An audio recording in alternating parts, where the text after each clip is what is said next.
지방직 풀이 시작하겠습니다. 요번에 지방직 문제 보시면 안행부에서 출제가 돼서 요게 숫자가 딱 일정하죠. 그래서 법, 정치, 경제, 사회문화 이렇게 각각 5문제씩 출제됐습니다. 요렇게 이제 딱 굳어진 거야. 그래서 요렇게 5문제가 또 신기하게도 1번부터 해서 5번까지는 법, 그 다음에 정치 5문제, 그 다음에 경제, 그 다음에 사회문화, 이렇게 이제 출제가 됐어요. 뭐 전체적인 난이도는 뭐 한 문제 정도가 좀 어렵게 출제됐고, 나머지는 그렇게 어렵게 출제된 건 아닙니다. 그래서 전체적인 난이도는 그렇게 어렵지 않은데, 선지들이 좀 약간 까다롭죠. 그래서 아는데, 좀 실수해서 틀릴 수 있게 이렇게 이제 출제가 돼서 문제를 좀 빨리 풀거나 이러면 막 서둘러 풀거나 그러면 생각외로 난이도는 높지 않은 것 같지만 좀 틀릴 수 있는 것들이 좀 있었어요. 자, 그러면 1번부터 우리 한번 봅시다. 자, 먼저 1번. 다음 사례에 대한 설명으로 옳지 않은 것은, 요 문제는 우리 앞에서 문제풀이하고 그다음에 모의고사 치고 하는 데서 나왔던 문제이기도 한데 상당히 유사한 문제죠. 문제만 조금 바뀐 것 같은데, 그래서 문제풀이 같은 거 열심히 하다가 이 문제 봤으면 아마 좀 반가웠을 것 같은데, 보시면 갑은 만 18세다 이렇게 되어 있죠. 미성년자죠. 그런데 옆에 보시면 할아버지로부터 증여받은 3억 원 상당의 주택이 있습니다. 그리고 갑은 부모의 동의를 얻어서 만 21세 을과 결혼식을 올렸어요. 일단 동의를 받아야 결혼을 할 수 있죠. 미성년자니까. 그리고 혼인신고를 마쳤죠. 그러면 이제 법률혼이 됐지. 근데 같이 살고 있진 않다. 근데 어차피, 이 혼인이란 게 양측에 합의하고, 그 다음에 혼인신고. 이거 두 개가 중요하죠. 그래서 같이 사는 게 중요한 건 아니지.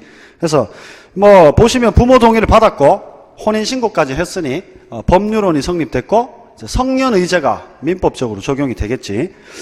자, 그 다음에, 병과 정은 모두 만 32세다. 자, 다 성년입니다. 병에게는 그동안 회사 생활 하면서 모아둔 돈으로 마련한 2억 원 상당의 주택이 있어요. 위에 아까 전에 갑도 그렇고, 요 병도 그렇지만, 혼인하기 전에 마련한 집이죠. 이건 이제 부부 별산제라 그래서 각자의 재산이 되겠죠. 그래서 혼인 의사가 있는 병과 정은 의사는 있는데 결혼식을 올렸는데 그리고 공동생활을 하고 있는데 아직 혼인신고는 하지 않았습니다. 자, 그 말인즉슨 법률혼이 아니죠. 사실혼이지. 의사는 있는데 그리고 같이 살고 있는데, 자, 이 사실혼의 경우에는 법적으로 아예 보호를 받지 못하는 건 아니지만 대표적으로 상속권과 같은 건 인정되지 않죠. 그래서 요 차이를 좀 구분해 두시면 될 것 같아요. 문제 자체는 어렵지 않습니다. 자, 그래서 1번 보시면 갑은 기억 없이 부모의 동의 없이 을과 이혼할 수 있다. 자, 이 성년의제라는 걸 묻고 있는 거죠. 성년의제는 혼인할 때 부모님하고 동의를 받게 되면 그 뒤에는 성년으로 간주돼서 그 뒤에는 성년과 같이 단독으로 행위를 할 수 있죠. 그래서 가능한 얘기죠. 2번, 병이 사망한 경우 정은 니은에 대한 상속권. 자, 니은이 2억 원 상당의 주택이죠. 이걸 취득하지 못한다고 되어 있는데 2억 원 상당의 이 집은 혼인 전에 마련한 재산입니다. 그래서 이건 부부 별산제, 즉 각자의 재산에 속하죠. 부부 생활을 하면서 각자 공동으로 기여해서 만든 재산이 아니잖아. 그래서 요건 당연히 상속권을 취득할 수 없죠. 그 다음에 요건 또 사실혼이었죠. 그러니까 상속권 자체가 또 인정될 수조차 없고요. 그래서 2번도 맞죠. 3번, 디귿과 리을에도 불구하고, 니은은 병과 정의 공동재산으로 추정되지 않는다. 이렇게 돼 있는데, 자, 디귿 보시면, 결혼식을 올렸고, 공동생활 했죠. 자, 그렇지만, 니은은 당연히 공동재산으로 추정되지 않죠. 왜? 같이 공동생활하면서 만든 재산이 아니니까요. 혼인 전에 있었던 재산이었죠. 이 부부 별산제라는 얘기죠. 그래서 3번도 맞고요. 4번 병이 정해이혼 요구에 동의하지 않은 경우 병은 법원의 판결을 통해 이혼할 수 있다 뭐 이렇게 있는데 혼인 자체가 사실혼이죠. 그래서 그냥 둘이서 헤어지면 됩니다. 아무나 일방적으로 헤어질 수도 있고요. 법률혼이 아니잖아. 그래서 법적 절차를 밟을 필요가 사실 없죠. 그래서 바로 법원의 판결을 통해서 이혼할 수 있다. 이 부분이 틀렸죠. 답이 4번이 됩니다.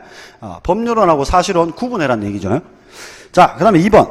다음 중 형사보상을 받을 수 있는 사람은 모두 몇 명인가? 자, 이 문제가 우리가 문제풀이도 하고 많이 했던 거긴 한데, 강조했던 거기도 한데, 이제 두 번째 선지가 좀 약간 헷갈리게 되어 있죠. 그래서 이것도 약간은 이제, 생각을 좀 하셔야 되는데, 자, 첫 번째 보시면, 갑은 사기죄로 고소당하여, 이렇게 있죠. 10일 동안 구속되었으나, 검찰에서 혐의 없음 처분을 받았다. 라고 되어 있죠. 자, 형사보상 받으려면 어떻게 해야 돼? 형사보상 받으려면, 자, 일단 구속이 된 상태여야 되죠. 그런데, 자, 피의자 또는 피고인, 인데, 둘 다 구속이 돼야 되죠. 그래서 피의자 같으면 구속수사 받아야 될 거고, 피고인 같으면 구속된 상태에서 재판을 받아야 할 겁니다. 원래 원칙은 당연히 불구속이죠. 그런데, 구속됐고요. 자, 거기서 이제 피의자 같은 경우에는 말하자면 불기소 처분을 받은 거죠. 불기소 처분도 이제 무죄라는 얘기지, 말하자면. 그래서 무죄 취지로 받은 거죠. 그 다음에 피고인 같으면 재판에서 이제 무죄를 받는 겁니다.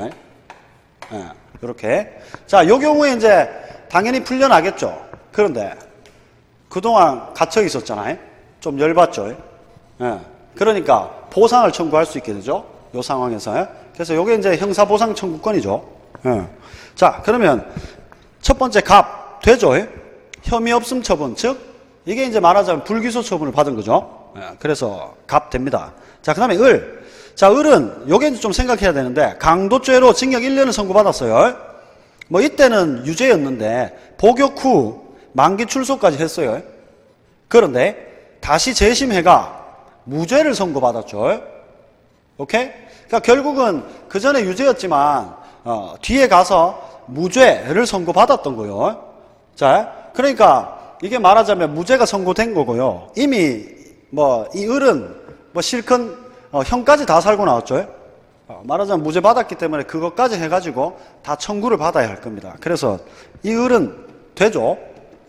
결국은 무죄를 받아서 물론 미리 형 다 살고 풀려났지만 그 전에 구속돼 있었고 형까지 집행 당했었으니까요. 그래서 이 사람도 무죄를 선고받은 상황이니까 형사보상을 받을 수 있어요. 자, 그다음 병. 절도 혐의로 10일 동안 구속됐다. 초범인 점이 참작되어 기소유예 처분을 받았다. 자, 기소유예는 매나 검사가 처분을 내린 거 맞는데 불기소 처분하고 다르죠. 기소유예는 말하자면 기소할 거리는 충분해. 그런데 한번 봐준다는 얘기죠. 초범이니까. 그러니까 이 사람은 사실 무죄라고 할 수 없죠. 그래서 이 병은 사실상 유죄라고 할 수 있고요. 따지자면 재판에 넘길 수 있죠. 기소할 수 있고. 그래서 이건 불기소 처분이 될 수 없고 따라서 병은 해당되지 않죠. 자, 정. 폭행 혐의로 15일 동안 구속돼서 수사를 받았고요. 징역 1년을 재판에서 선고받고 집행유예 2년을 또 선고받았죠. 말하자면 유죄죠. 그러니까 야는 당연히 안 되겠지. 자, 그래서 답이 갑을 해서 2명이 됩니다. 자, 요 같은 경우 이제 을 부분, 형 집행까지 살고, 그러고 이제 다시 무죄 선고를 받았을 때 어떠냐. 요게 이제 약간 말하자면 한번 꼬아서 냈다. 이렇게 생각하시면 되고. 그래서 여기까지 생각하셔서 고르셔야 되는 그런 문제죠. 자, 그 다음 3번. 자, 다음 사례에서 을의 손해배상 책임을 인정하기 위해 고려할 상황입니다. 틀린 겁니다. 근데, 문제를 잘 보면 옳지 않은 거 고르라는 문제가 꽤 많아요. 그래서 수험생들이 빨리 풀다 보면 옳은 거다 생각하고 있다가 잘못 고를 수도 있어. 그런 걸 좀 많이 유도하는 문제들이 좀 많죠. 자, 그러면 밑에 보시면 이제 특수불법 행위에 대한 얘기예요. 자, 초등학생 갑 만 8세입니다. 말하자면 야는 뭐 형법상으로 쳐도 형사 미성년자죠. 그래서 책임 무능력이지. 그래서 야는 뭐 형법상으로도 범죄가 될 수 없죠. 성립될 수 없고. 그 다음에 민법적으로 봐도 야는 보통 이제 민법에서 만 12세를 기준으로 하니까 그 미만이니까 야는 뭐 책임 무능력자가 되겠지. 예, 그래서 일반 불법 행위가 성립할 수가 없죠. 자, 그런데 이럴 경우에 바로 그 책임 무능력자에 대해서 감독자 책임을 져야 하죠. 이게 이제 특수불법 행위잖아요. 자, 그래서 그 옆에 보시면 자신의 어머니 을이 이웃과 대화를 나눈 사이에 장난감 권총으로 행인의 병 눈을 맞춰서 상해를 입혔습니다. 자, 즉 야는 이제 책임 무능력자인데 그 감독자인 부모님의 책임이 있는 거지. 을의 책임이. 그래서 바로 그걸 묻고 있는 거죠. 자, 그럼 밑에 1번 갑의 행위가 위법한지 여부. 일단 뭐 행위 자체가 위법성이 좀 있어야 되죠. 야는 책임 무능력이니까 뭐 야한테 책임지라고 할 수는 없지만 이게 이제 위법성이 있어야 하다못해 감독자 책임을 물릴 수가 있겠죠. 그러니까 이것도 따져봐야 되는 거고. 그 다음에 2번 병에게 책임 능력이 있는지 여부. 이건 좀 어이없죠. 병은 이 상해를 입은 피해자죠. 피해자가 지금 책임지는 게 아니잖아. 그건 책임 능력 같은 건 애초에 따질 필요가 없죠. 그래서 이건 너무 쉽게 답이 2번 이렇게 도출될 겁니다. 3번에 보면 갑에 대한 을의 감독 의무의 위반 여부. 이게 이제 책임 무능력자 감독자 책임은 따지자면 뭐 완벽한 무과실 책임이라기보다는 감독자의 이 말하자면 책임을 졌는가 안 졌는가 이걸 좀 따지면 이제 과실 책임 쪽이라고 할 수 있어요. 그래서 감독 의무 위반 여부 따져야 되죠. 해서 감독을 최선을 다했다. 그러면 오히려 이 특수불법 행위에서 면책을 받을 수 있죠. 그게 아니다. 그러면 책임을 져야겠지. 그러니까 이제 위반 여부를 따져야 되겠죠. 이 감독에 대해서. 4번 병이 입은 피해가 갑의 행위로 인한 것인지 여부. 말하자면 인과관계죠. 이제 불법 행위가 5단계죠. 그래서 첫 번째는 뭐야? 고의나 과실로 뭔가 가해 행위를 해야 되지. 그래서 뭔가 했죠. 여기서도. 그런데 두 번째는 뭐야? 위법성이 있어야 되잖아. 그래서 우리 선지에서 동그라미 1번 위법성을 따졌었죠. 그 다음에 세 번째, 네 번째 뭡니까? 손해가 발생하고 그게 또 인과관계가 있어야 되지. 인과관계가 없으면 뭐 손해 발생해도 뭐 배상을 물릴 수가 없죠. 사실. 그래서 마지막으로 이제 책임 능력을 묻는 거죠. 요게 이제 불법 행위의 바로 구성 요건들인데 그래서 이제 4번도 당연히 물어봐야 되는 겁니다. 이걸. 인과관계를 물어야 되는 거니까. 그래서 답이 2번이 너무 다르게 답이 도출되죠. 그 시험 자체가 보시면 답이 도출되는 게 대부분은 다 확실하게 답이 아닌 게 말하자면 확실하게 틀렸다 또는 확실하게 맞다 이런 부분들이 주로 답이 됩니다. 애매모호한 거가 이제 답이 되는 경우가 잘 없죠. 여기 항상 뭐 국가직이나 지방직이나 안행부에서는 문제가 이렇게 좀 확실하게 답이 되죠. 확실한 거 골라야 돼. 자, 그래서 답이 어쨌든 3번은 2번입니다. 4번에 다음 사례인데요. 자, 요번에는 이제 바로 우리 이제 범죄 구성 요건 중에서 세 가지가 있죠. 자, 첫 번째는 이제 구성 요건에 이제 해당돼야 되고 두 번째는 위법성이죠. 근데 조각 사유가 있지. 그걸 묻고 있는 거죠. 그래서 첫 번째 보시면 갑은 불법 체포를 면하기 위해 그냥 체포가 아닙니다. 불법 체포입니다. 당연히. 그러면 거기에 대해서 이제 반항할 수 있죠. 내 신체를 지킬 수 있는데. 그래서 반항하는 과정에서 경찰관에게 상해를 입혔어요. 그러면 이건 불법 체포에 대해서 내 신체를 지키기 위해서 즉 내 이제 법익을 지키기 위해서 한 행동이죠. 그래서 저항했으니까 이건 뭐다? 정당행위가 되겠지? 정당방위가 되겠지? 그래서 위법성 조각사유 첫 번째 정당방위 라고 생각하시면 되겠죠. 자, 그럼 두 번째, 산부인과 의사인 을은 임산부의 생명을 구하기 위해서 낙태 수술을 했대. 물론 낙태는 문제가 되는데 중요한 건 임산부 생명을 구하기 위한 행위죠.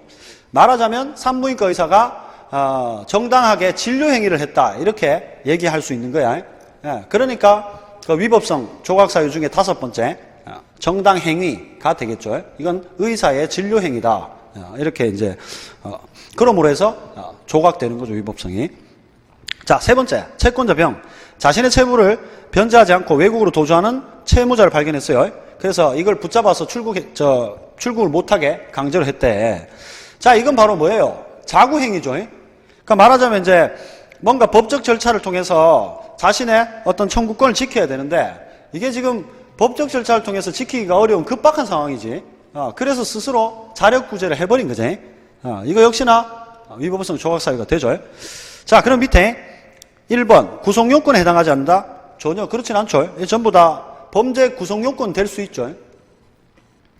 자, 2번 그렇지, 이게 답이죠. 위법성 조각사유에 해당한다. 그래서 답을 2번 고르시면 되는 거죠. 자, 3번에 책임성 조각사유인데 이건 이제 이거랑 관련 없죠. 책임성 조각은 어떤 경우야? 책임성이 면해지는 건. 자, 형사 미성년자여야 되죠. 즉 만 14세 미만이어야 되는 거. 이게 첫 번째지. 두 번째는 심신이 아예 미약해야 되겠죠. 상실을 해버려야 되겠지. 그래서 심신 상실자, 그 다음에 강요된 행위, 이런 게 이제 책임성 조각사유가 될 수 있겠죠. 자, 그래서 3번은 관계없는 얘기죠. 자, 4번 전혀 뜬금없는 얘기죠. 그래서 범죄가 되지만 이게 틀렸지, 4번은. 왜? 위법성 조각사유에 의해서 이건 범죄에 해당하지 않죠. 그래서 답은 2번밖에 되지 않습니다. 자, 5번. 자, 헌법재판소 심판 절차입니다. 자, 이것도 우리 문제풀이하고 할 때 엄청 강조했던 건데, 이 헌법재판소. 그래서 틀린 거죠. 자, 옳지 않은 겁니다. 자, 1번 보시면 지방자치단체인 자치구도 권한쟁의 심판을 청구할 수 있다. 요 지금 보시면 1, 2, 3, 4번이 다 헌법재판소에서 하는 심판들이 쭉 다 나와 있어요. 그거에 대해서 다 물어보는 건데, 원래는 이제 문제에서 권한쟁의 심판 이건 잘 나오지 않았는데 여기서 특별히 묻고 있죠. 그 대신에 탄핵이 빠져 있는데, 자, 1번 보시면 지방자치단체인 자치구, 이것도 매나 행정기관이죠. 그러니까 그들끼리 권한 침해하면 권한쟁의 심판 청구할 수 있겠지. 왜? 행정기관들이니까요. 1번 되죠. 2번 권리구제형 헌법소원 심판. 자, 다른 법률에 구제 절차가 있는 경우 그 절차를 모두 거친 후가 아니면 청구할 수 없다. 그렇죠. 헌법소원 할 때 특히나 이 다른 절차를 무조건 밟아야 되지. 이 최후의 방식으로 헌법소원을 제기해야 되죠. 맞고. 3번. 자, 법률이 헌법에 위반되는지 여부가 재판의 전제가 된 경우에 당해 사건의 당사자는 헌법재판소의 위헌법률 심판을 제청할 수 있다 이렇게 있는데, 헌법재판소 위헌법률 심판을 제청하는 걸 신청할 수 있겠지. 그래서 요게 이제 말하자면 정확하게 알고 있는가라는 거요. 사실 중요한 부분이에요. 이게 얍삽하다 할 수 없죠. 그래서 그냥 제청할 수 있는 건 법원이죠. 그러니까 요 당사자가 법원에다가 위헌법률 심판을 제청해달라 하고 신청을 하지. 그럼 법원이 그걸 이제 헌법재판소에 제청하죠. 그래서 요 부분이 바로 틀렸죠. 그래서 답이 3번이지. 그러니까 요 용어 하나 바꿨지만 요 부분까지 정확하게 개념을 알고 있는가? 라는 문제입니다. 말하자면 기본 개념을 정확하게 묻는 문제예요. 중요한 부분을. 그래서 요거 얼른 읽고 풀다 보면 틀려. 그러니까 문제 자체가 어려운 건 아닌데 요런 이제 선지 자체가 좀 요런 식으로 까다로울 수 있어서, 특히나 거기다 문제도 옳지 않은 것을 자꾸 고르라는 문제들이 나와서 그래서 실수할 가능성이 굉장히 높은 그런 문제들이 나와 있죠, 현재. 자, 4번. 정당의 목적이나 활동의 민주적 기본질서 위반될 때, 그렇죠. 정부가 말 그대로 정당해산 심판을 청구할 수 있죠. 그럼 여기 이제 빠진 헌법재판소의 심판으로는 탄핵, 소추에 대한 심판이 있죠. 그래서 그 헌법재판소의 심판에 대해서 정확하게 개념들이 출제된 그런 문제를 할 수 있습니다. 자, 그래서 답이 3번이죠. 틀린 건. 자, 6번. 자, 여기서부터 이제 정치 문제입니다. 딱 법 문제 5개 끝났고. 자, 그러면 근대사상가의 사회계약론. 자, 이것도 시험에 엄청 잘 나오죠. 중요하지. 특히나 밑에 선지 보면 이것도 사실은 그 문제풀이 할 때 강조했어요. 이거 알아두라고. 물론 이 이제 로크가 자유, 개인의 자유, 그 다음에 재산, 이런 것들을 중시하죠. 특히나 재산 같은 거에. 그래서 그걸 강조했지만, 요런 이제 요 내용, 재판관도 없고, 뭐도 없고 하는 요 선지, 이 내용, 요것도 중요하니까 반드시 기억해두라 그랬죠. 요걸 로크라고. 자, 근데 그대로 나와버렸지. 그래서 주의 깊게 들었으면 아마 이거 땡큐하고 풀었을 것 같아. 자, 그러면 보시면, 뭐 자연 상태에서 인간 자유롭고 평화롭다. 아직은 뭐 힌트가 없죠. 자, 그런데 이제 중요한 힌트가 이거지. 옳고 그름을 구별하는 법이 없고, 다툼을 해결해주는 재판관도 없고, 법 집행하는 합법적인 권력도 없고, 요게 로크의 결정적인 힌트입니다. 자, 그리고 밑에 또 힌트가 있어요. 사실 이걸로 잘 판단이 안 된다. 뭐 이걸 잘 모르겠다. 그러면 그래서 모두가 스스로 옳다고 판단한 자연 상태는 어떻다? 자연 상태는 불안정하다는 거지. 그러니까 첫째 줄에서 자유롭고 평화롭다 했는데 루소의 자연 상태는 아주 안정된 겁니다, 사실. 근데 오히려 이제 인간들끼리 지내다 보니까 뭐 사유재산이라든지 이런 제도가 자꾸 만들어져서 그것 때문에 오히려 그것들을 좀 없애고 자연 상태 쪽으로 돌아가자. 이게 이제 루소라면, 로크는 다르죠. 자연 상태가 자유평화가 있지만 불안정하다는 얘기요. 요것도 힌트요, 사실은. 자연 상태가 불안정하다. 그래서 위에 그 내용을 잘 몰라도 요걸로 힌트를 찾아야 되는 거야. 자, 그러면 이제 밑에 뭐 내용, 불안정한 상태에서 어쩌고저쩌고 해서 계약해서 정부했다, 만들었다, 이렇게 돼 있죠. 자, 그럼 밑에 1번. 개인들은 통치자에게 자신의 자유권을 모두 양도를 한대. 모두 양도하니까 홉스죠. 이건 아웃이지. 2번. 계약으로 탄생한 정부는, 자, 개인의 이익이 아니라 공동성과 공공이익을 추구해야 된다. 말하자면 공익을 추구하고요. 말하자면 일반 의사, 이런 걸 중시 여긴다는 얘기거든. 전체적인 의사를. 예, 루소에 대한 얘기입니다. 이 공공선을 추구하는 거. 자, 뭐 혹시나 2번 잘 아리까리하다. 그러면 일단 불확실하면 어떻게 한다 그랬어? 패스하라 그랬죠. 자, 3번. 사유재산 제도가 사회경제적 불평등을 심화. 정부가 불평등 해소를 위해 노력한 루소죠. 즉, 자연 상태가 평화로웠는데 인간들이 살다 보니까 막 제도가 나와. 그래서 이런 것들이 뭐가 된다? 인간들을 얽으면은 쇠사슬이 되죠. 그렇게 표현합니다. 그래서 사유재산 제도나 이런 것들이 결국 쇠사슬이 되고 해가지고 결국은 인간들이 자연 상태 평화로움 못 누리는 거예요. 그래서 계약 맺어서 오히려 자연 상태 쪽으로 가고 싶어 하는 거죠. 서로의 뜻을 모아가. 이게 루소제. 그래서 2, 3번이 다 루소야. 근데 뭐 2번 잘 모르겠다. 근데 4번을 봐봐. 위에 이제 예문이 로크란 걸 알면 그거 보시면 바로 나오죠. 정부가 뭐 위임 목적을 위배해서 부당한 권리를 행사했다. 그러면 저항권을 행사하겠다. 확실하게 딱 구분되죠. 그렇죠? 그래서 답을 4번 고르면 되는 거예요. 이해되시죠? 자, 그 다음 7번. 자, 요거는 아마 문제 나오고 좀 학생들이, 수권법 이런 거 한 적이 없는데 자세하게 말이죠. 수권법이 나오긴 하죠. 뭐 할 때 나와? 법치주의 할 때 일반적으로 얘가 나오지. 그래서 우리나라 얘는 박정희, 유신, 헌법 통과시키는 거예요. 그 다음에 독일에선 수권법에 대한 얘기고, 참고로 이제 제가 이거 설명할 때 좀 스토리에 대한 걸 짧게 좀 설명했어요. 예. 말하자면 그 박정희의 유신헌법 통과도 그렇고, 여기 있는 그 히틀러의 수권법 통과도, 수권법 통과도 전부 어쨌든 국회에서 통과됩니다. 물론 좀 막 경찰 병력 동원하고 하는 과정들이 있지만 어쨌든 다수결로 통과는 시켜. 협박을 하든 뭘 하든. 오케이? 그래서 어쨌든 절차는 갖춰. 그래서 통과됐다고, 둘 다. 그래서 우리 형식적 법치주의 얘기할 때 일단 절차는 가지고 있죠. 절차성이 있잖아. 뭐가 없어? 도덕성이 없다는 거지. 그래서 이제 합법적이지 않다는 얘기잖아. 그러니까 형식적 법치주의는 절차성 갖추고 있거든요. 절차 어떻게 하노? 뭐 결정할 때. 당연히 다수결로 결정하잖아요. 그 얘기입니다, 사실은.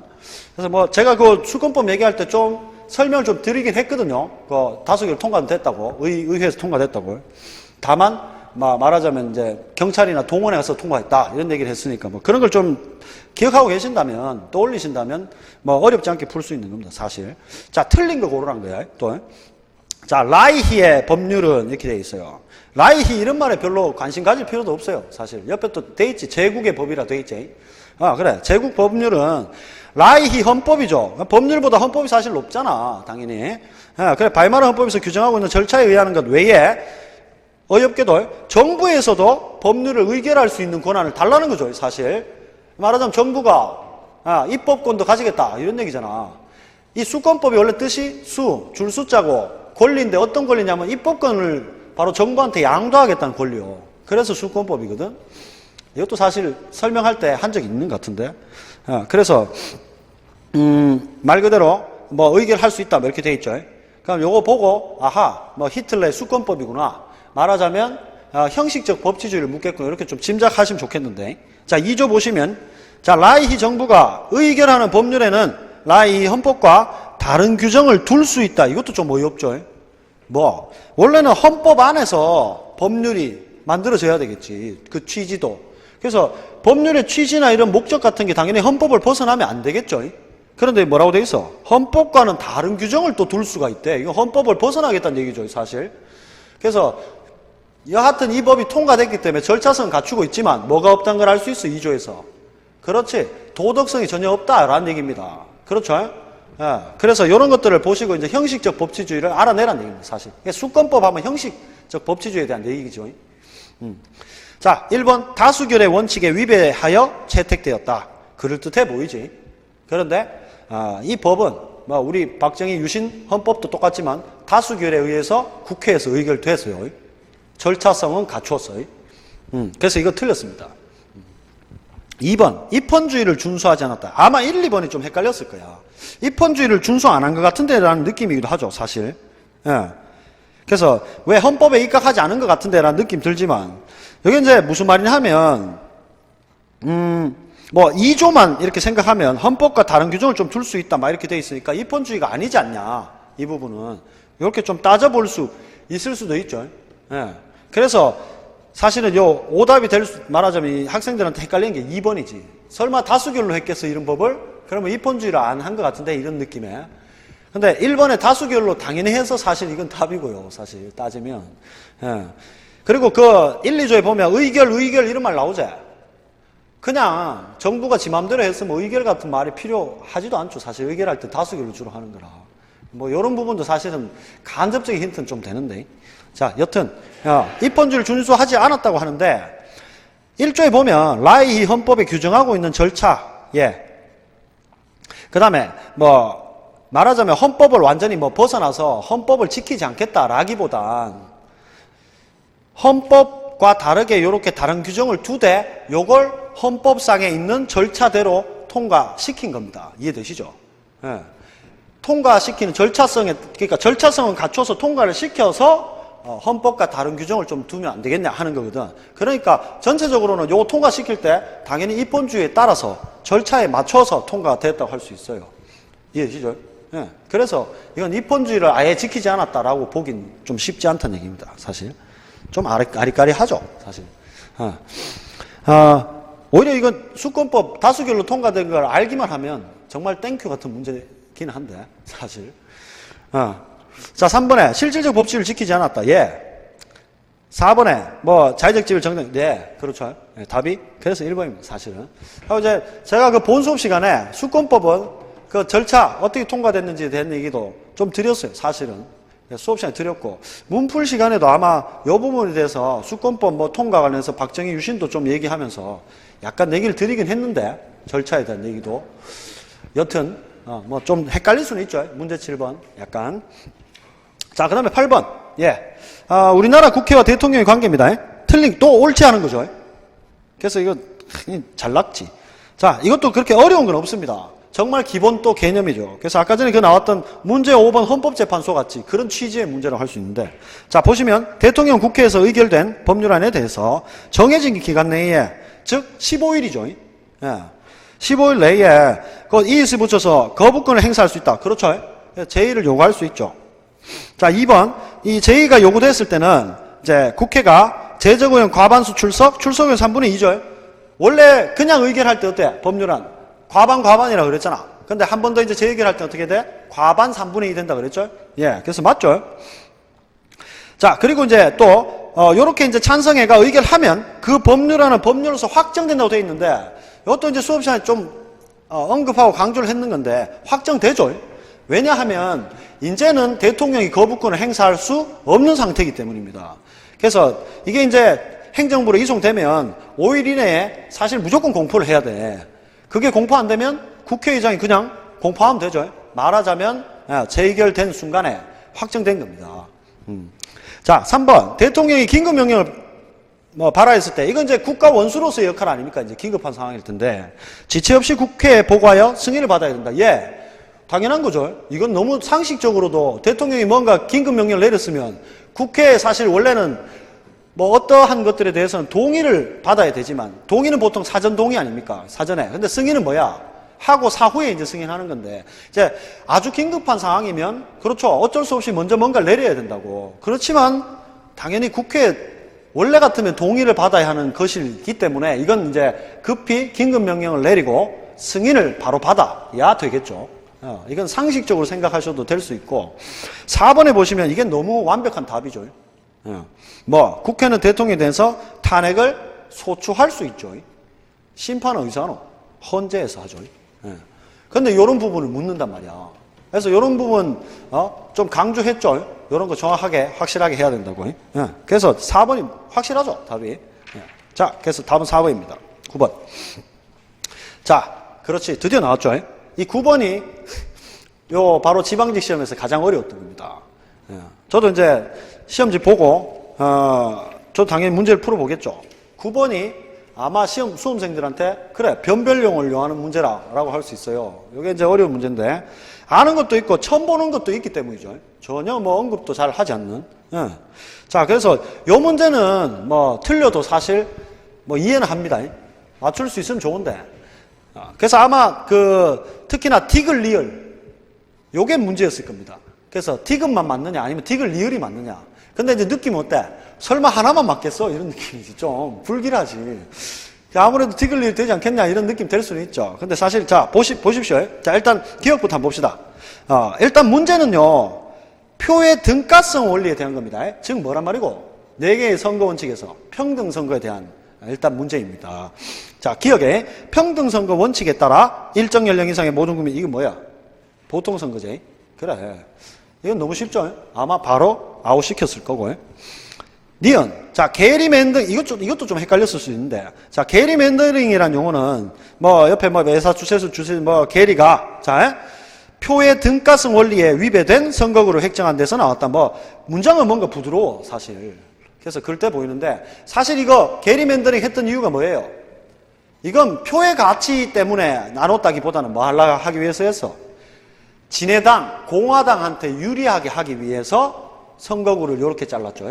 말하자면 표의 등가성 원리를 위배하기 위해서라는 목적이 아니고 말하자면 특정 정당에게 유리하게 하기 위해서 이렇게 획정했다. 그런 뜻이거든. 말하자면 표의 등가성 원칙을 아웃시켜야 되는 겁니다. 이게 틀렸다는 얘기입니다. 이해되시죠? 사실 이거는 표의 등가성을 또 따지기가 쉽지 않아. 이거 표의 등가성 하면 되는 거 아닌가요? 이게 표의 등가성대로 해가지고도 획정 잘하면 될 수도 있거든요. 사실은. 이해되시죠? 그러니까 특정 정당에게 유리하게 하는 게 이게 꼭 표의 등가성을 어긋나게만 해서 되는 건 아니란 얘기입니다. 사실. 그래서 원래 목적도 그게 아니었을 뿐더러 요걸 따지기가 쉽지 않고요. 그래서 니은도 되게 어렵습니다. 사실. 목적 자체도 원래 달라. 자, 디귿. 이건 너무 쉽게도 되죠. 소선거구에서 인구수가 선거구 간에 크게 다르다면 표의 등가성 원리에 원할 수 있다. 그렇죠. 이게 이제 예전엔 1대3까지로 했지만 점점점 줄어서 결국은 1대2까지 왔습니다. 현재. 그래서 1대2를 넘어가면 안 돼. 1대2까지만 되죠. 그래서 현재는 보통 이제 우리 선거구예요. 요번에 이제 지역구가 300석 중에서 253석이 요번에 이제 결정이 됐지, 사실. 사실 이것도 지역구하고 비례대표가 있으면 비례대표를 늘릴수록 비례대표의 장점들이 많이 나오게 돼, 사실. 근데 지역구가 늘어나면 어떤 단점이 많이 나오겠노? 사표의 문제가 많이 나오겠지. 그래서 사실은 그러고 이제 비례대표가 대표제가 소수당한테는 좀 더 유리하죠. 그러니까 사실 이거 나눌 때도 소수당 쪽에선 비례대표 수를 늘리려고 해요, 항상. 근데 이제 특히나 소수대표제 하면, 소선거구제 다수대표제 하면 누가 유리해? 보통 양당이 유리하죠. 그래서 요번에도 이거 사실 253석 나온 이유가 우리나라 원래 이 선거 전만 해도 양당이 있었잖아. 두 당이. 그 두 당 생각할 땐 뭐가 좋아? 지역구가 더 좋지. 그래서 지역구 숫자가 예전보다 좀 늘어났죠. 조금 더. 사실 그런 의도가 있는데. 여튼. 그래서, 요건 쉽게 골랐을 겁니다. 1대2여야 된다. 자, 그 다음에 리얼. 그래, 이게 헷갈리자. 사실 이건 나도 처음 본 얘기요. 뜬금없이. 뭐야, 이건 도대체. 이런 걸 생각해 본 적도 없고, 아무도 물어본 적도 없고, 한데. 자, 현행 국회의원 선출 방식에서 한 유권자가 행사하는 이 지역구 한 표의 가치는 그가 행사하는 비례대표 한 표의 가치보다 작다. 사실 이건 상식적으로 생각해야 됩니다. 왜? 지역구 안에서 한 명 뽑을 때 그 지역구의 인구가 있겠죠. 그래서 그 인구에서 한 명을 선출해. 그런데 비례대표는 어때? 전국구라 그랬잖아. 그러니까 전국에 있는 그 유권자들이 다 표를 줘서 비례대표를 뽑죠. 그러니까 그걸로만 딱 상식적으로 생각해도 어느 쪽에 인구가 더 많아져? 유권자가 더 많아져? 당연히 비례대표 쪽이죠. 그러니까 그쪽 표 가치가 더 작죠. 당연히 숫자로만 따져도. 그래서 요걸 이제 맞는 말로 하려면 작다가 아니고 크다 이렇게 되는 게 제일 맞습니다. 사실. 근데 이게 사실 냉정하게 좀 따지면 그러니까 유권자가 이제 정확하게 숫자를 뭐 알면 좋겠지만 대략 그 저번에 유권자를 보니까 한 3천만 명 정도 되는 것 같더라고. 그래서 뭐 따지자면 이제 우리 지역구가 대략 253석인데 그냥 계산하기 쉽게 250석이라 치고 일반적으로 요즘에 이제 이제 1대2 맞추면서 지역구 간의 인구를 대체적으로 맞추면 어느 정도 되냐 하면 대략 한 14만에서 28만 정도의 지역구 인구가 그렇게 편성이 돼요. 보통 그 안에. 그러니까 뭐 최대 해봐야 30만이 안 돼. 근데 비례대표는 뭐 따지면 대략 50석인데 유권자 한 3천만이라 하면 대략 3천만 정도 되면 따지면 그 비례대표 한 명이 60만 그 인구의 표를 받는다는 얘기죠. 유권자의 표를. 무슨 말인지 이해돼요? 50석 정도의 3천만 명 정도의 유권자가 있으니까 이거 나눠보면 대략 한 명당 60만 표를 받는 거거든. 그러니까 지역구는 아까 뭐랬어? 대략 한 30만 표 받는 거라 그랬지. 그거만 따져도 사실은 지역구가 2배 더 가치가 있게 되죠.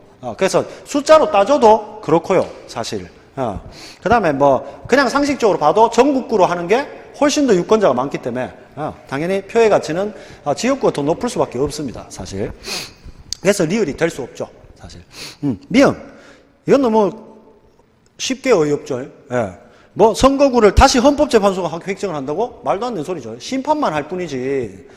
이게 뭐 위헌이다. 이게. 그러면 이제 다시 그 선거구 획정위원회로 가야 되죠. 다만 이제 우리가 좀 꼭 기억해야 했던 건 뭐여서 이게 원래 국회 소속이었다가 중앙선관위로 옮겨갔다. 그 얘기일 뿐. 그래서 거기 가서 다시 획정회가 다시 국회에서 참고로 선거구 획정위원회에서는 획정만 하죠. 그래서 다시 확정을 해야 하는 건 이제 국회에서 법률을 하는 거죠. 그래서 답이 1번입니다. 자, 그 다음에 10번. 자, 이건 이제 공통적으로 나타난 국제사회 특징인데, 읽어보면 사실 현실주의에 가까운 얘기고요. 이게 뭔 소리냐면, 이건 좀 뜬금없는 문제이기도 합니다. 그냥 말하자면 이거 글 읽고 맞춰라 이런 문제거든? 뭘 알고 풀어라 이런 것보단. 그래서 말하자면 뭐 독해하는 문제, 뭐 이 정도 다야, 사실. 자, 환경 문제는 골목길 청소에 비유되기도 한다. 예를 들어, 혼자서 골목길을 청소하는 수고는 150. 둘이 함께 하면 각각 75만 나누면 돼. 근데 깨끗한 골목길이 주는 효용은 놀랍게도 각각 100씩 줘요. 그러니까 75씩 투자하고 둘이서 100씩 얻어. 그러니까 혼자만 안 하면 되거든? 그러면 당연히 상식적으로 보면 둘이 합의하면 되겠네 하지만 일반적으로 이 인간들이요. 결국 이제 국가라는 것도 국제사회도 인간들이 모인 거라 인간들은 협의할 생각을 잘 안 해. 둘이 힘을 합치면 좋겠지라기보단 이게 말하자면 이게 본능적으로 남을 믿기가 어렵기 때문입니다. 같이 해도 내가 더 할 수도 있고 전마가 말하자면 약속했는데 안 지킬 수도 있고 내 혼자 할 수도 있고 이런 여러 가지 본능적인 생각 때문인지 몰라도 웃기게도 더 유리함에도 이거는 혼자 할 가능성이 높다는 걸 먼저 판단해서 그런지 잘 안 해. 말하자면 합의를 잘 안 한다는 얘기야. 유리한데도 불구하고 어이없게도. 밑에도 똑같아. 지구온난화가 뭐 있는데 심각한 위협이라서 이건 가만히 두면 진짜 심각해지죠. 그런데 이게 이제 결국 합의해갖고 교토의정서 옛날에 맺었거든요. 그래서 졸라 웃기게도 맺었는데 미국이 바로 지는 이거 안 한다 합니다. 왜? 지는 산업발전 해야 되거든. 이런 식으로 되니까 뭐 개판 5분 전대가 아무도 안 지키게 됐어 사실 이거. 말하자면 같이 협의하면 충분히 어느 정도 줄이고 같이 이익을 볼 수 있는데 안 해. 왜 그런가 같노? 말하자면 본능적으로 자기 이익을 먼저 챙기기 때문입니다. 내 이익을. 이해되시죠? 즉 현실주의적인 얘기이고요. 사실 이거는. 근데 이건 그냥 주제찾기야. 글의 주제찾기. 국어가 문제지. 자, 그래서 1번 봐봐요. 뭐 선진국가 더욱 심각한 이런 내용 나오지도 않았죠. 언급도 안 됐고. 2번 누구도 양보하지 않으면 모두 파국에 이르는 치킨 게임이기 때문에 그래 뭐 여기까지는 될 수 있는데 왜 뭐 두 번째 내용에서 그런 얘기를 하기도 했고 한데 한쪽의 양보에 의해 해결된다고 했는데 그런 얘기가 없죠. 뭐 한쪽이 양보를 해 둘 다 안 한다 했는데 협의를 안 되겠죠. 자, 3번 읽어보시면 그렇죠. 이게 답이죠. 그냥 협의를 안 하지. 4번 미루말 나오지도 않았죠. 뭐 해결되는 게 아니고 해결 안 된다 하고 앉았는데 답이 3번입니다. 자, 그러면 이제 정치가 딱 끝났죠. 딱 법 5개, 정치 5개 순서대로 왔어요. 정말 번호대로 딱 냈어. 그 다음 이제 경제입니다. 순서대로. 5문제고. 자, 11번 보면 이것도 사실 어려운 문제가 아니죠. 그래서 그 소형주택 시장에 있는 건데 정말 이것도 개념 문제입니다. 정말. 그래서 보세요. 자, 소형주택 시장에 생긴 변화인데, 자, 먼저 각국에서는 소형주택에 대한 선호가 높아졌다. 이 무슨 얘기야? 수요가, 그렇지. 수요가 오른 거예요. 자, 그 다음에, 그래서 결국 어떻게 됐어? 당연히, 가격이 상승하겠죠. 그런데, 이제 중요한 거는 학생들이 이걸 헷갈리라는 거예요. 뭐? 자, 건설사들의 공급량을 늘리고 있다는 거죠. 자, 가격 보고 뭐 했다고? 공급을 증가시켰다는 게 아니야. 바로 개념 묻는 문제예요. 공급량이 증가됐다는 얘기고, 요게 곡선에서 어떻게 움직이냐는 얘기지. 자, 수요나 공급 자체가 증가하거나 감소할 때는 곡선 자체가 이동하죠. 그런데 양일 때는 곡선 위에서 점이 옮겨가는 거잖아. 근데 이거 보고 공급을 띄고 옮기면 틀린다는 얘기야. 그러니까 1, 2번이 가장 헷갈렸을 텐데, 따지자면 급히 풀 땐 말하자면 원래 수요 곡선, 공급 곡선이 있으면 요거는 수요만 옮기고요. 그래서 이렇게 옮겼을 때 보면 결국 이 균형점이 일로 옮겨가서 어디 됐다? 가격이 상승했다는 걸 알 수 있고, 저절로 뭐도 늘어났다는 걸 알 수 있어. 공급량도 늘어났네. 요거의 끝이요. 근데 이러다가 뭐 2번처럼 공급도, 2번은 뭐 어차피 공급도 늘리고 앉았죠. 그래. 2번 그래. 요 공급량 늘리는 걸, 공급 늘리는 걸로 착각해가 늘리버리면 틀린다는 얘기입니다. 말하자면 공급과 공급량을 정확하게 알고 있느냐라는 문제로서 사실 아주 쉬운 개념인데, 역시나 이거 약간 헷갈리게 해놨죠. 요번 문제가 다 이런 식이야. 자, 그래서 답이 1번입니다. 12번. 자, 특정 조치입니다. 이것도 어려운 건 아니죠. A 상품은 어떤 사람이 소비하더라도 다른 사람의 소비에는 영향을 주지 않을 뿐만 아니라, 이 뭐야? 경쟁 안 해도 된다는 얘기지. 비경합성, 이런 얘기고, 구입하지 않는 사람에게도 똑같은 혜택을 누릴 수 있대. 비배제성에 대한 문제죠. 말하자면 이놈의 A 상품은 공공재에 해당하죠, 사실. 그런데 정부가 특정 조치를 취해버렸어요. 그래서 A 상품 어떻게 했어? 자, 어떤 사람이 소비하더라도 이제 영향을 안 줘. 즉, 비경합성은 있는데, 구입하지 않은 사람들은 이제 혜택을 못 누려. 즉, 배제성이 생겼다는 얘기죠. 즉, 비경합성과 배제성. 그거 찾으라는 얘기죠. 자, 그럼 밑에 1번. 군사력 증강을 통한 국방 서비스가 확대됐다? 이건 뭐, 그냥 공공재를 확대한 거죠. 아니죠. 이건 관련 없는 얘기고. 2번. 막히지 않는, 요거는 뭐야? 비경합성이라는 얘기지. 원래 무료 도로였단 말은 원래 비배제성이 있었다는 얘기잖아. 그러니까 원래 공공재였는데 뭐였다? 유료화했다. 즉 배제성을 있게 만들었지. 요게 답일 수밖에 없죠. 그대로죠. 위에 내용. 그러니까 요것도 뭔 문제야? 개념 묻는 문제죠. 정확하게 알고 있느냐라는 문제입니다. 자, 3번에 공중파 라디오 방송사. 이건 뭐겠노? 공중파니까요. 말하자면 이것도 일단 비배제성을 가지고 있는데, 중요한 건 이거 경쟁할 필요 없죠. 비경합성. 즉, 공공재죠, 이거, 사실. 국가에서 운영하는 방송 아니야. 그런데 이걸 지운 강화했다. 이건 뭐 그냥 공공재 지운 강화한 거죠. 4번. 작은 무료 낚시터에 유료하다. 참고로, 무료 낚시터지만 낚시터는 어때? 비배제성은 있지만, 이건 경합성이 있죠. 고기 잡으면 없잖아. 그러니까 관련 없죠. 자, 답이 2번입니다. 개념 문제. 자, 13번. 자, 요것도 개념 묻는 문제죠. 경제가 엄청 쉽게 나왔지. 자, 그래서 배추 재배 농가들 수확량이 3분의 1로 폐기 처분됐다. 이건 뭐 따지자면 뭐란 얘기고, 공급이 감소했다는 얘기죠, 사실. 근데 이건 별로 중요한 얘기가 아니죠. 두째 줄이 중요하지. 뭐 가격이 상승했고 당연하겠지만, 그러자 총수입이 증가했대. 그리고 밑에 보면 탄력성을 묶고 앉았죠. 즉, 가격을 증가시켰는데, 가격이 상승했는데 수입이 상승했대요. 뭐요? 비탄력이죠, 이거. 가격이 변화한 것보다 수요량이, 그래. 이 가격 상승하면 원래 수요량이 감소해야 되는데 적게 감소했다는 얘기잖아, 말하자면. 그렇지? 분모가 더 크고 분자가 더 작다는 얘기죠. 즉, 1보다 작다는 얘기고. 그걸 따져서 이제 비탄력성인데, 요 부분 아마 뭐 쉽게 풀었겠죠. 그래서 비탄력성일 때 어때? 잘 안 움직이니까 가격 올려야 수입 올라가잖아. 그 얘기죠. 답을 바로 고르시면 됩니다. 3번. 자, 14번. 자, 요 문제가 역시나 경제에서는 가장 까다로운 문제였습니다. 참고로. 자, 그런데 왜냐하면, 자, 요 문제가, 자, 첫째 줄에 약간 낚아요. 총수요 곡선, 총공급 곡선 이 얘기를 해. 사실 요 문제는 페이크입니다. 사실. 물론 이게 당연히 그 전제로 깔려야 되는 건 맞아요. 원래 주어진 건 맞는데 이걸 통해서 학생들 뭘 생각하냐면 말하자면 당연히 일반적으로 우리가 알고 있는 이 곡선에서 자 이거 지금 총수요 총공급이니까 국민경제 아니야. 그래서 이게 뭐 총수요고 이게 총공급이고 이걸 떠올릴 겁니다. 학생들은 당연히. 그런데 이제 그 다음에 뭘 떠올리냐. 그러니까 당연히 Y축에는 물가다라는 건 맞는데 X축에 GDP다 이런 식으로 떠올리면 틀린다는 얘기야. 밑에 보시면 아시겠지만 실업률이라고 딩 나와 있어. 이해되시죠? 이걸로 낚는 겁니다.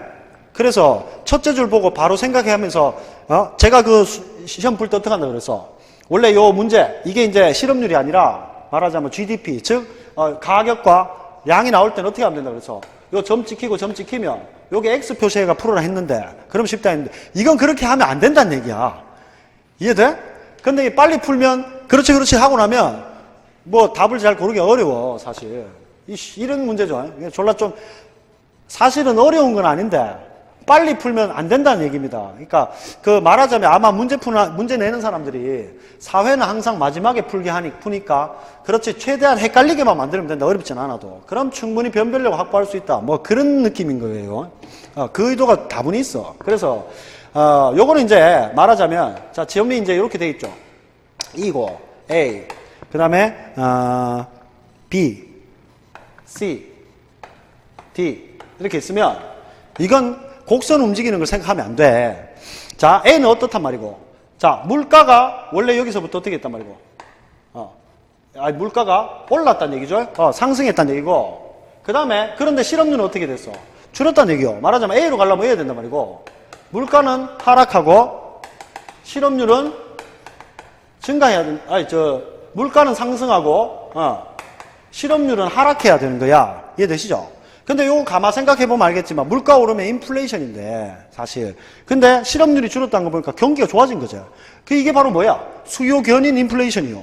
말하자면 총수요가 증가해서 수요 견인 인플레이션이 됐다는 얘기야. 경기는 좋아지고 그래서 물가 상승했다는 얘기거든. 말하자면 수요를 증가시키는 얘기가 나와야 돼. 총수요가. 그 얘기입니다. 그러니까 말하자면 요걸 보고 이 물가와 실업률을 보고 총수요가 어떻게 됐다 또는 총공급이 어떻게 됐다를 떠올리란 얘기야 사실은. 이걸 그려란 얘기가 아니고 옮기란 얘기가 아니요. 그래서 요거 보고 총수요 증가한 상태네 이걸 파악해야 되는 거요. 그 다음에 B를 봐봐. 자 B는 어떻게 됐어? 일단 물가는 올랐죠. 근데 실업률도 증가했지.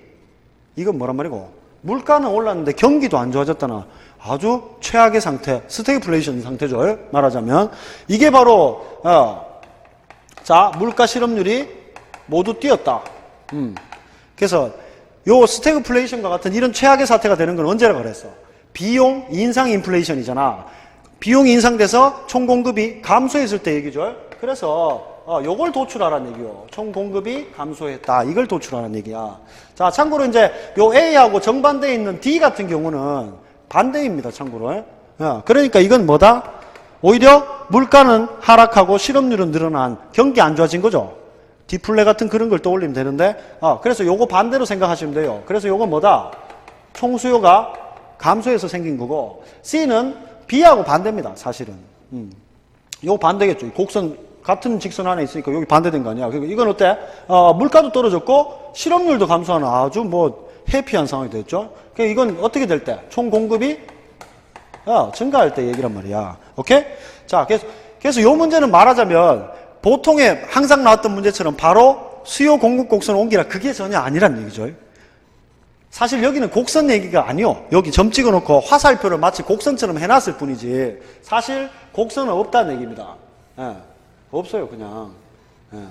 그냥 점만 있는 거예요. 그리고 요거 따져서 보고 따져가 요걸 도출해라 이런 거거든. 자, 그래서 밑에 1번 민간 소비 및 투자가 증가한다면 이 말이 뭔 말이고 총수요 증가 이런 얘기지. 그러면 A로 가겠다. 맞죠?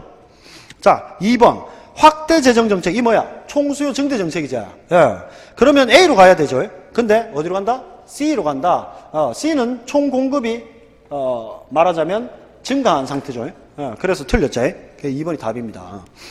3번 생산성 향상으로 각 물가 수준 이 봐라 이 풀어서 가지고 사실 정의를 그대로 적어놓은 거예요 사실은. 읽어보고 이게 뭔 소리지 이렇게 만들려고 하는 건데 자 각 물가 수준에서 공급할 수 있는 총 생산물의 양이 증가한다. 말하자면 총 공급이 증가한다는 얘기예요. 이거 이해되시죠? 예. 길게 써놨을 뿐이야. 그러면 총 공급 증가하면 어딜 가? 그래 C로 가죠. 예. 그 다음에 4번도 똑같지. 이번엔 뭐야? 감소한다. 그럼 어디로 가? B로 가겠죠? 맞죠? 답이 그래서 2번입니다. 그래서 요 문제를 아마 빨리 풀면 낚입니다. 진짜로. 예. 첫째 줄에 페이크요. 사실. 원래 전제돼야 되는 건 맞지만. 예. 자, 그래서 답이 2번. 자, 15번. 자, 이제 또 환율 나오죠. 정말 환율 자주 나오지. 거의 나오지. 그러니까 요 단원에서는 환율을 주로 내죠. 거의. 자, 또 환율 보시면, 원 미국 달러 대신 원 달러 환율이죠. 그냥 우리가 아는 환율이야. 하락했다라고 쉽게 주어졌어요. 고르기만 하면 돼. 자, 환율이 하락할 경우, 유리한 아들을 얘기하는 거죠. 자, 그러면 기업, 수입 원자재를 이용하지 않는 완제품을 미국에 수출한, 말하자면 수출에 대한 얘기입니다. 수출하는 놈은 불리하죠. 환율 하락하면. 왜? 환율 하락은 말하자면 외국 돈 가격 떨어졌다, 외국 물건 가격 떨어졌다. 상대적으로 우리 물건 가격이, 그래, 가격이 올라가는 거죠. 수출 안 돼. 니은, 국내에서 원화로 임금을 받아 미국에 달러로 송금을 해야 한다. 유리하죠. 왜? 달러가 싸졌잖아. 디귿, 국내로 여행 오는 미국 관광이 어때요? 상대적으로 달러에 비해서 우리 돈 가치가 높아지니까 그래 미국 관광객의 부담이 늘어나겠지 반대로. 그래서 이거 아니고 리얼 그래 어학연수 떠나는 우리나라 학생 그래 달러 필요한 놈들은 유리하죠 무조건. 예, 미음도 미국 현지 공장에 건설하려면 달러로 바꿔야 되는데 역시나 유리하죠. 예, 답이 3번이 됩니다. 비읍 미국 채권을 가지고 있는 국내 투자자. 자 미국 채권을 가지고 있죠. 예, 근데 말하자면 미국 채권을 통해서 달러를 나중에 받아야 할 텐데 그 가치가 떨어져 있는 상황이지. 불리하다는 얘기요. 그래서 답은 3번이 됩니다. 자, 그 다음 이제 5문제는 사회문화죠. 이건 정말 평이하게 사회문화는 정말 평이하게 나왔어요. 사실 헷갈린 것도 거의 없고. 그래서 16번 얼른 봅시다. 자, 16번 A는 실적주의를 도입하고 있는 회사입니다. 그거 당연하죠. 회사가 이런 걸 하죠. 자, 밑에 사원들의 업적을 항목별로 세분화해가지고 막 점수를 매기고 있죠. 그래, 이런 거 평가하죠, 당연히. A는 매년 통계를 내서 근무 평점이 30점을 초과한 사원에게는 성과급 지급. 근무 평점이 연속으로 뭐 이렇게 2년, 10년, 10점 미만 되면, 특별교육이수센터에서 일정 기간 재교육을 시킨대. 업적에 대해서 분명하게 상보를 사용하고 있는 상태입니다. 자, 그럼 밑에 한번 봅시다. 1번, 성취지휘와 역할 갈등을 찾을 수 있다. 일단 뭐 위에 살짝 보면 사원 나와서 야 성취주의 맞거든. 근데 역할 갈등이 있나요? 없죠. 그냥 잘한 놈 상 주고 못한 놈 그래 벌 준다는 얘기밖에 없어. 그러니까 역할 행동에 대한 보상 비용만 나와 있고 뭐 이런 게 다죠. 자 그래서 역할 갈등이 틀렸지. 없지. 2번 성과급은 역할에 대한 자 나왔죠. 역할 행동에 대한 또는 수행에 대한 이렇게 돼야 되지. 기본 개념 묻는 거죠. 틀렸죠. 자 3번 A는 자 A가 회사죠. A는 회사인데 2차적 사회학경. 그렇지. 왜? 지적이고 세련된 걸 가르쳐 주잖아. 회사에서 뭐 밥 먹고 똥 싸는 걸 가르쳐 준 건 아니잖아. 예, 그래, 맞는데. 맞고. 그 다음에 비공식적. 그렇죠. 비공식적 사회학경 이제. 여기는 이윤 추구하는 곳이죠. 답이 3번이죠. 쉽게 아마 도출됐을 거고.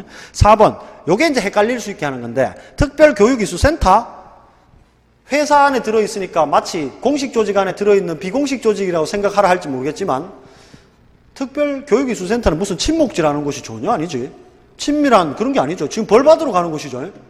벌 받으러 가서 교육 가르치는 놈이 졸라 친밀하게 뭐 하려고 하는 놈도 아닐 뿐더러 말하자면 특별교육이수센터도 당연히 공식 조직이죠. 이것도 목적을 달성하기 위한 단체지. 그래서 비공식 틀렸어요. 자발적 결사체라고? 자발적으로 이걸 만든다고? 자발적으로 끌려가고 뭐 그러나? 아니죠. 그 멤버들 졸라 괴로울 텐데. 자, 그것도 틀렸죠. 그래서. 자, 그래서 답이 3번입니다. 17번. 자, 연구. 틀린 건데요. 자, 이것도 뭐 그렇게 어렵게 안 나왔죠. 사실, 말하자면 양적 연구긴 한데, 복잡하게 나오진 않았습니다. 진짜로.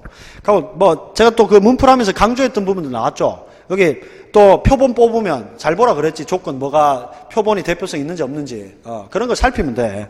자, 연구자 갑은요. 우리나라 노인들의 인간관계 밀도하고 삶의 만족도의 관련성을 밝히는 연구인데 상관관계를 밝히는 일반적으로 보면 둘이 한 놈이 원인이 될 수 있겠죠. 즉 독립변수가 가능하지. 한 놈 종속변수 될 수 있겠죠. 어느 놈이 이제 원인이 되겠노? 아마 인간관계 밀도가 높으면 뭐 삶의 만족도가 좋지 않겠나 이런 식으로 나오겠죠. 말하자면 양적 연구 한다는 얘기야. 오케이? 그 다음에 또 나오죠. 연구 문제와 관련해서 가설도 설정했대. 양적 연구. 예. 그 다음에 서울에 거주하는 70세 이상의 남자 여자를 임의로 300명 선정했대요. 요거 표본 나올 때 살피라 그랬죠. 표본 보시면 위에 우리나라 노인이라고 돼 있는데 왜 하필 서울만 뽑냐고. 그렇죠? 사실 이거 차이 없지 않나요? 하겠지만 서울 사람, 대구 사람, 부산 사람, 광주 사람 졸라 다를 텐데 이것만 해도 이미 대표성이 별로 없죠. 예. 그 다음에 70세 이상이라고 했는데 노인들이 70세 이상만 있나? 65세 이상이 노인 아닌가요? 그러니까 가들도 해야지. 그러니까 이거 전부 다 표본의 대표성이 많이 떨어지지. 예. 자, 그 다음에 이제 설문조사를 했대요. 즉 질문지법 썼고요. 예, 표본조사 했고요. 그 다음에 결론적으로 이제 뭐 통계 분석 이 과정 결과 노인의 인간관계 밀도가 높을수록 삶의 만족도 높은 것으로 나타났다. 뭐 아마 요렇게 가설 설정하고 아마 요렇게 이제 수용을 하게 될 것 같아요. 자, 그럼 밑에 1번 추상적인 개념을 자, 말하자면 뭐야? 개조정이죠. 개념을 조작적 정의했느냐. 그거 보시면 아시겠지만 설문조사를 했대. 그러면 여기서 당연히 뭔가 개념의 조작적 정의를 할 수밖에 없죠. 구체적인 거 질문을 내려면 그래야 될 거 아니야. 그리고 그래서 가설 설정했다는 것도 나오는 거 볼 때 가설 설정했는 걸 질문지법으로 이제 조사하려고 하면 구체적인 게 필요할 겁니다. 아마 이건 그냥 상식적으로 당연히 했겠지라고 판단할 수 있죠. 안 그러면 그 위에 인간관계 밀도 이건 어떻게 할 거야? 뭘로 이거 찾아낼 거야? 그렇죠? 삶의 만족도 이런 게 제일 뜬금없는 거 아니야? 이거 어떻게 객관적으로 따질 거야? 개조정할 수밖에 없는 거죠. 조사를 했다면. 맞고 2번 다수를 대상으로 대량의 자료. 이게 뭐야? 질문지법 이런 뜻이죠. 개념이지 그냥 그대로. 3번 표본에 대표성이 없어. 겠죠? 그래서 이건 뭐 일반화하기가 어려운 겁니다. 신뢰성이 떨어져. 자, 그럼 답이 4번이 되겠지. 감정이입, 직관적 답이 너무 확실하죠. 질적 연구다. 자, 그래서 답이 4번입니다. 18번. 자, 보시면 A사회, B사회의 접촉 과정에서 A사회의 의복문화가 B사회의 의복문화로 대체됐다고 돼 있어. 일단 접촉 과정이니까 서로 간에 외부 간에 이제 접촉을 하는 거죠. 그렇지. 그러니까 이건 요인으로 따지면 문화 변동의 요인으로 따지면 당연히 외재적인 요인이고요. 뭐 직접 간접 또는 뭐 자극인지는 잘 모르겠는데 그러고 접촉했단 말 나왔으니까 뭘 떠올려야 돼? 그러니까 변동한 거는 어떤 변동? 외재적 변동, 즉 접촉적 변동, 즉 줄이면 접변 그런 뜻이지. 오케이? 그 다음에 대체됐다 그랬지. 결과는 뭔 말이고 문화 동화됐다는 얘기지. 자, 요렇게 나온 거예요. 원인 과정 결과가. 자, 그 다음 C사회에서 발생했대요. 하여 번성했던 종교래. 일단 뭐 요거만 따지면 C사회 안에서 발생했으니까 이건 뭐 발명 정도 되겠지. 새로 종교를 만든 거라. 근데 선교사들에 의해서 D사회로 전파됐대. 이건 직접 전파되는 거죠. 그래서 요인은 직접 전파 나왔고. 근데 D사회는 어때? C사회 종교에 D사회 토속신앙이 결합이 됐대요. 뭐 대등하게 있는 게 아니고 융합됐다는 얘기죠. 그래서 뭐뭐 종교라는 게 만들어졌대. 새로운 게 만들어졌다는 얘기죠. 즉 융합이란 얘기죠. 자, 그럼 밑에 기억 문화동화 사례가 가다 맞죠. 니은 나에서 네모 종교는 융합 맞죠. 그대로죠. 아주 쉽지. 자, 디귿에 가나는 문화의 반동과 복고 현상. 반동 복고는 보통 뭡니까 정체성 강한 지역에서 강제로 막 전파시키려 할 때 보통 나타나는데 그런 내용은 전혀 없죠. 자, 리얼 가나는 내재적 요인에 의해서 발생한 문화 접변 사례다. 애시당초 문화 접변은 외재적 요인에 의한 외재적 변동입니다. 그래서 거기서 이미 틀렸고요. 헷갈리라는 건 말하자면 나에서 그 발명 하나 나왔는데 그거 가지고 좀 뭐 해봐라 이런 얘기인데 전혀 뭐 뜬금없죠. 그래서 틀렸죠. 답이 그래서 기억니은 답이 2번입니다. 자, 19번 교육의 기능. 자, 이것도 너무 쉽죠. 제가 뭐 수업하고 문풀 하면서 얘기했지만 교육 이거 기능론 갈등론이 보는 것도 꽤 잘 나온다 했습니다. 자, 사실 뭐 수업 때도 얘기했고 뭐 했는데 자, 보시면 좀 쉽죠. 학교에서 말하는 기득권층의 이익에 부합하는 갈등론이죠. 자, 반면에 을은 어때? 그렇지 않습니다. 여기만 보고도 사실 눈치챌 수 있죠. 그래, 기능론. 자, 근데 혹시 모르니 개인들에게 사회 계층 이동의 기회를 제공해 줄 수 있대. 그러니까 기능론이지. 졸라 긍정적으로 보고 앉았죠. 더 읽을 필요 사실 없어. 덜 그면 이런 구성원들 하여금 이런 거 내면을 하게 할 수 있다. 사회화란 말이지. 사회화 시켜줄 수 있고 이런 말. 다 기능론이죠. 자, 그럼 밑에 1번. 갈등론은 기존의 사회적 불평등을 재생산하는 수단으로 작용한다. 예, 딩동댕. 답은 1번입니다. 2번. 근데 보통 이제 1번이 너무 쉽게 답되면 문제를 한번 살펴봐야 돼요.